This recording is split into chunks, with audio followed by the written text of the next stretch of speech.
Hey there! So we've been living in our little flat here in Auckland in New Zealand for exactly 1 year today. And you might not believe us, but we have tracked literally every single cent that we have spent over the past year. So if the cost of living in Auckland, New Zealand is something that interests you, stick around.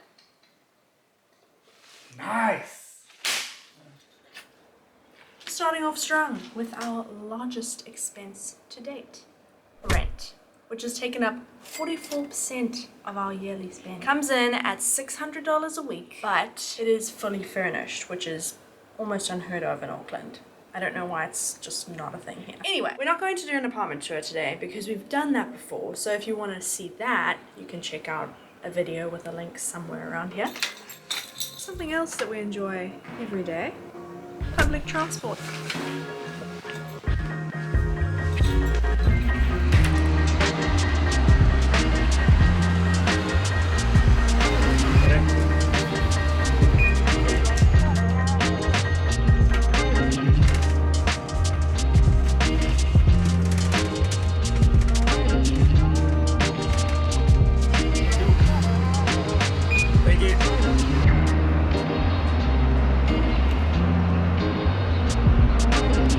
Parts that we really enjoy about living where we do and working where we do is that we get to use public transport every single day. So that very bus that we just drove in on over the bridge overlooking the city is the exact same bus that we travel on every single day.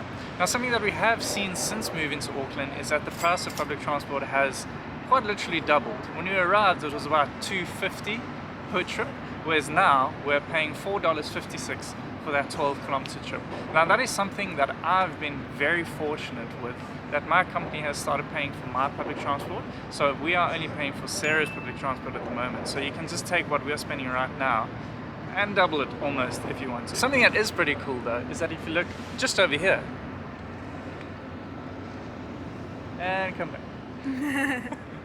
That is actually another form of public transport that you can use here in Auckland. Now we don't get the joy of being able to use that because the bus is just so much easier for us to use.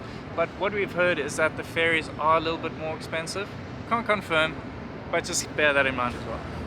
Also, there are trains if you want to use, but that is on the other side of the city and it's something that we don't have access to, and also they're not very reliable. Just a quick thing to note.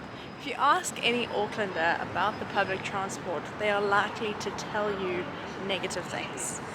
We have a really positive public transport experience because we use the NX1, and that's just straight from the North Shore into the city. It's got a bus lane, so it doesn't get caught in traffic, but a lot of the other public transport options, the buses in the city and going out to other areas, down south, west, east, anywhere but the north, are not that great. Like, they get stuck in traffic and those kind of things. But yeah, I don't know where I was going with that. Just something to note.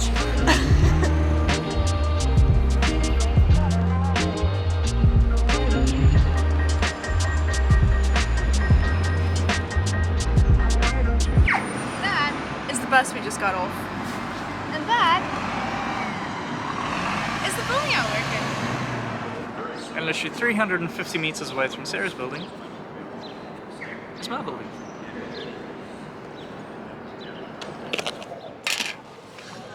Food. Now we do things a little bit differently than most people in Auckland, but that's not up to me. That's our fridge manager. She handles all of that. Take it away. I don't know if it's that different from other people in Auckland, but instead of doing a big grocery shop and meal planning or whatnot, we use a service called HelloFresh, purely because it works out cheaper for us. One box gets us 5 meals for 4 people at under $200. And what we do, we don't really eat breakfast, so we make those meals and then we use the leftovers as lunch the next day for work. So it's literally 5 days worth of food for under $200, which works out really well for us. And also, we don't eat out either. Well, specifically for me, I generally like to eat a massive amount of food to be full. So eating out is not as effective as just cooking a little HelloFreshes at home, and then we get a lunch or leftovers for lunch the next day as well. It is absolutely brilliant, and we'd be very sad. if HelloFresh wasn't a thing anymore. Yeah, we would. And this is actually a leftover meal as well. I didn't just show you that for dramatic effect. This is called burek. And it was delicious. And to give you an idea of how much groceries might cost without using HelloFresh, when we buy ingredients for groceries over the weekend, we can easily spend about $100 just for like the 2 meals over the weekend and some other bits and bobs. So I think if we didn't use HelloFresh, our grocery bill would be a whole lot more per week. Hello. What a fun cup. That's pretty cool, isn't it? Next up is spending money. It's our second biggest expense for a reason. Everything that is non-essential we put under that category. Cup of coffee, spending money. Trip to Queenstown, spending money. Timber Trail, spending money. Trip to Christchurch, spending money. I'm sure you get where this is going. So, yeah, bit of a big expense there. But also you could do it, you could spend a whole lot less, you could spend a whole lot more. Again, this is just us. It's quite a hill.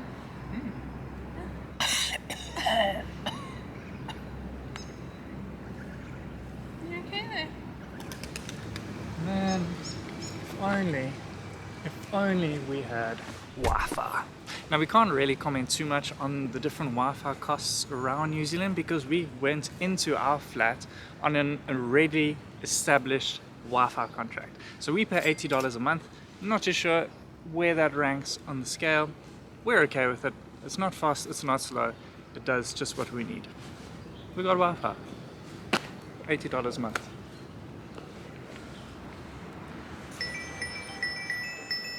Oh, sorry, I gotta take this. I pay $90 a month for unlimited everything pretty much, and that is not on the cheap end of things. I also get Spotify Premium as an added bonus, and the only reason we can keep paying that every month is because Marek's work pays for his cell phone contract, so we only have to pay for one, and I really like having Spotify Premium.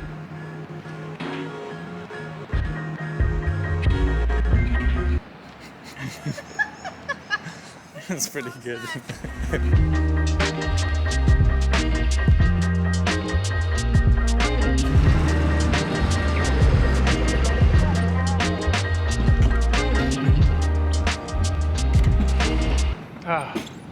Look at all of this water.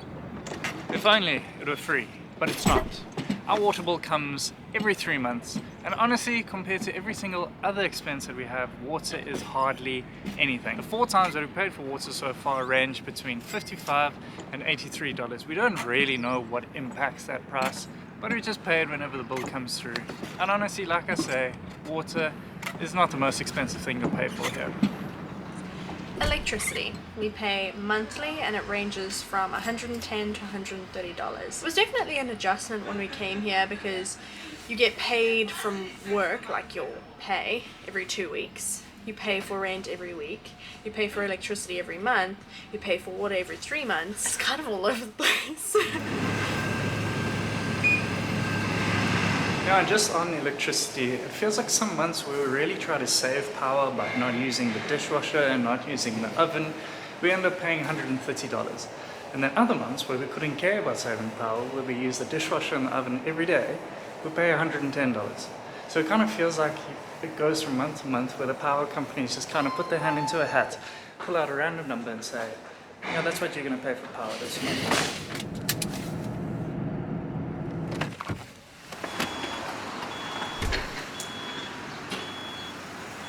That 35 litres that we just put in costs us $106, which is pretty heavy if we think about it. And together with that, we pay for car insurance as well. Now we chose a plan that is definitely not the cheapest, but it does cover everything. So that it means that whoever's driving, no matter what happens, the insurance will have us covered.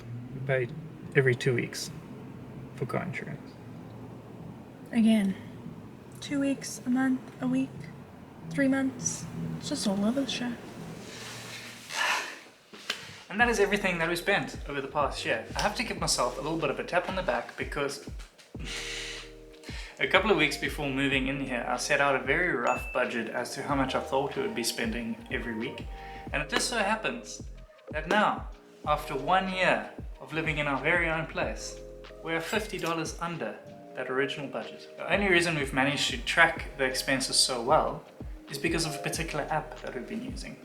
The app is called Travel Spend and it's a free app. We pay for a version of it because if you want to have multiple budgets or like multiple tracking things open, you have to pay for it. Otherwise, it's a free app.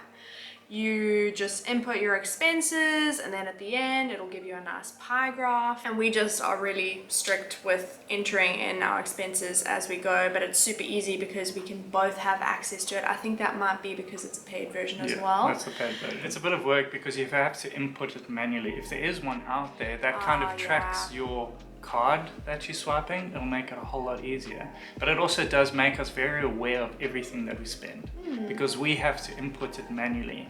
And that's another thing that I think a lot of people don't actually know, because it's so easy to spend money here in New Zealand. You just tap everywhere and you don't actually think about We were talking about it the other day as well. I don't know, it might be the case like everywhere in just our modern world, but like it's so weird how we don't really even know what the money here looks like because we never handle cash. It's all just card. So long story short, in this video we've shown you everything that we've spent over the past year. It is way easier to spend so much more than that. It is also easier to spend way less than that. I don't know if I'd say easier. But you can. You can spend less. This is just how we have lived our lives over the past year. Very comfortably, might I add. We are living a very good life in New Zealand. Yeah. But thank you so much for watching. We'll see you in the next one.